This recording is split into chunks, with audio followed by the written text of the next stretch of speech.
là Nguyễn Khả Linh, học sinh lớp 1 lớp 7, trường tiểu học Yên Sở, Hoàng Mai, Hà Nội. Nhân ngày 22 tháng 12, ngày thành lập Quân đội Nhân dân Việt Nam, con xin kính chúc các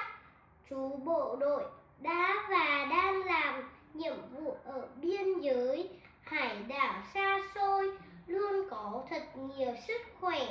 để vững chắc tay súng bảo vệ toàn vẹn vùng trời, vùng biển đảo thiêng